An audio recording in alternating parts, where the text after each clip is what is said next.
Hi hello friends, എല്ലാ കൂട്ടുകാർക്കും നാളത്തെ എപ്പിസോഡിന്റെ റിവ്യൂയിലേക്ക് സ്വാഗതം. അങ്ങനെ ശ്രുതിയുടെ അടുത്ത് അമ്മയും അമ്മായും പറയുന്നുണ്ട്, നീ അഞ്ജലി മേഡത്തിനും അശ്വിൻ സാറിനും ആരെങ്കിലും വിളിച്ച് പറഞ്ഞായിരുന്നോ ഇനി ജോലിക്ക് വരുന്നില്ല എന്നുള്ള കാര്യം എന്ന് പറയുമ്പോൾ ഇല്ല, പറഞ്ഞില്ല.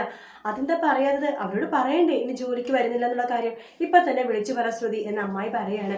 അങ്ങനെ ശ്രുതി നമ്മുടെ അശ്വിന്റെ വീട്ടിലേക്ക് വിളിക്കട്ടെ. അപ്പൊ ശ്രുതിക്ക് ഒരു പേടി, ഇനി അശ്വിൻ എങ്ങനെയാണോ ഫോൺ എടുക്കണേന്ന് അറിയില്ലല്ലോ.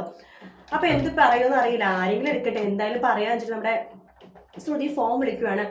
ആ സമയത്ത് അഞ്ജലി ആയിട്ട് ഫോൺ എടുക്കണം. ഹായ് ശ്രുതി, ഞാനിപ്പോ നിന്നെ കുറിച്ച് ആലോചിച്ചിട്ടുള്ളൂ, നീ എന്താ ഇന്ന് വരാത്തേന്ന് ചോദിക്കുമ്പോ ഞാൻ ഇവിടെ വരേണ്ട കാര്യമില്ലല്ലോ മാഡം. അതെന്താ ശ്രുതി നീ അങ്ങനെ പറഞ്ഞത് എന്ന് അഞ്ജലി ചോദിക്കുമ്പോ, അല്ല എന്നെ അങ്ങോട്ട് കൊണ്ടുവന്നത് ലാവണ്യ മാഡം ആ വീടിന്റെ നല്ലൊരു മരുമകളാക്കാനും അശ്വിൻ സാർ വിവാഹത്തിന് സമ്മതിക്കാനും വേണ്ടിയിട്ടാണ്. ഈ രണ്ട് കാര്യം നടന്നല്ലോ, ഇനി ഞാൻ അവിടെ വരേണ്ട കാര്യമില്ലല്ലോ എന്ന് പറയുമ്പോ, ഓ അപ്പൊ അത് മാത്രമേ നിനക്ക് ഞങ്ങളുടെ അറ്റാച്ച്മെന്റ് ഉള്ളൂ, അല്ലാണ്ട് നീ ഇവിടെ വരത്തില്ലേ എന്ന് ചോദിക്കുവാണ്. അല്ല മാഡം, ഞാൻ ഇന്നു മുതൽ അവിടേക്ക് വരുന്നില്ല എന്ന് പറയാണ്. അത് അങ്ങനെ പറയില്ലേ ശ്രുതി, നീ എന്തായാലും വരണം എന്ന് അഞ്ജലി പറയുമ്പോൾ, ഇല്ല മാഡം ഞാൻ വരില്ല മാഡം എന്നിങ്ങനെ പറയാട്ടോ. ആ സമയത്ത് നമ്മുടെ മുത്തശ്ശി ആ സംസാരം കേട്ടിരിക്കുന്നുണ്ടാവും. മുത്തശ്ശി അഞ്ജലിയുടെ കയ്യിൽ ഫോൺ മേടിക്കുകയാണ്. അതിന് മുത്തശ്ശി പറയുന്നുണ്ട്, ശ്രുതി ഞാൻ പറഞ്ഞ നീ കേക്കില്ലേ, നീ ഇങ്ങോട്ടേക്കൊന്ന് വരാൻ വേണ്ടി ഞാനാണ് പറയണത്. മുത്തശ്ശി നീ വരില്ലേ എന്ന് ചോദിക്കുകയാണ്. ശരി മുത്തശ്ശി ഞാൻ വരാം എന്ന് പറഞ്ഞിട്ട് ഫോൺ വെക്കുവാണ് നമ്മുടെ ശ്രുതി. അതിനുശേഷം ശ്രുതി ഇങ്ങനെ ആലോചിക്കാട്ടോ, ഇല്ല ഞാൻ അങ്ങോട്ട് പോകില്ല, ഞാൻ എന്തിനാ അങ്ങോട്ട് പോണത് എന്നൊക്കെ മനസ്സിൽ ഇങ്ങനെ വിചാരിക്കുകയാണ്. അതേസമയം നമ്മുടെ മുത്തശ്ശി പറയുന്നുണ്ട്, ഇന്നെന്തായാലും ശ്രുതി വരുമ്പോൾ ശ്രുതിയുടെ ലാസ്റ്റ് ദിവസമാണല്ലോ, നമുക്ക് എന്തെങ്കിലും സമ്മാനങ്ങളൊക്കെ കൊടുക്കണം എന്ന് പറയാണ്.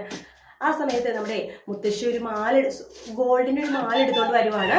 ആ ഗോൾഡ് മാലയില് ഒരു ദൈവത്തിന്റെ ഒരു ലോക്കറ്റ് ഉണ്ട്, അതായത് മഹാലക്ഷ്മിയുടെ സരസ്വതിയുടെ എന്തോ ലോക്കറ്റ് കൂട്ടുള്ള ഒരു ഗോൾഡ് ചെയിനാണ്.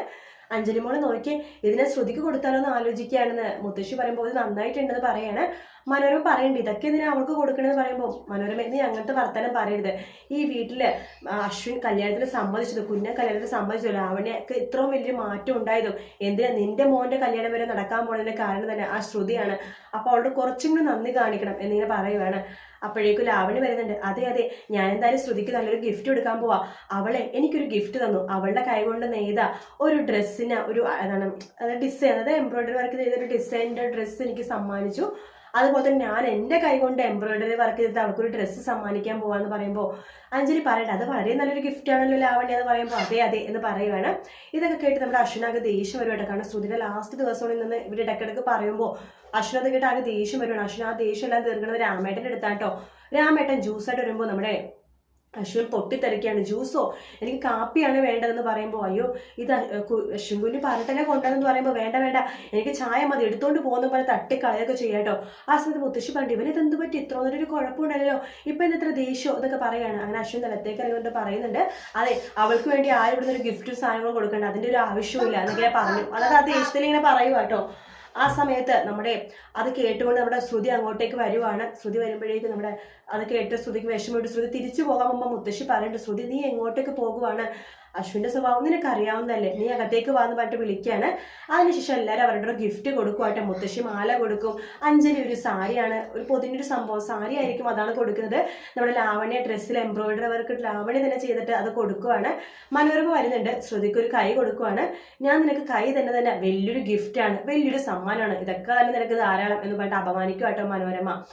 അതിനുശേഷം എല്ലാവരും കൂടി വിളിച്ചിട്ട് ശ്രുതിനെ അപ്പുറത്തേക്ക് കൊണ്ടുപോകണം.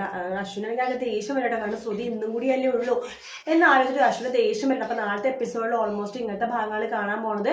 ചിലപ്പോൾ നാളത്തെ എപ്പിസോഡിൽ ഷ്യാമിന്റെ ഭാഗങ്ങൾ തന്നെയായിരിക്കും കാണിക്കുന്നുണ്ടാവും, ഷ്യാമിന്റെ ഭാഗങ്ങൾ കുറച്ചുകൂടി കാണിക്കാനുണ്ട്, ചിലപ്പോൾ അതായിരിക്കും നാളെ കാണിക്കുന്നുണ്ടാവുക, ഷ്യാമിന്റെ അഞ്ജലിയുടെ ഭാഗങ്ങൾ. അങ്ങനെയാണെങ്കിൽ ഈ എപ്പിസോഡ്, ഞാനിപ്പോൾ പറഞ്ഞ എപ്പിസോഡ് മറ്റന്നാളായിരിക്കും ഉണ്ടാവുന്നുണ്ടാവുക. എന്തായാലും കാത്തിരുന്ന് കാണാം. വീഡിയോ ഇഷ്ടപ്പെട്ടെങ്കിൽ ലൈക്ക് ചെയ്യുക, സബ്സ്ക്രൈബ് ചെയ്യുക, കമന്റ് ചെയ്യുക.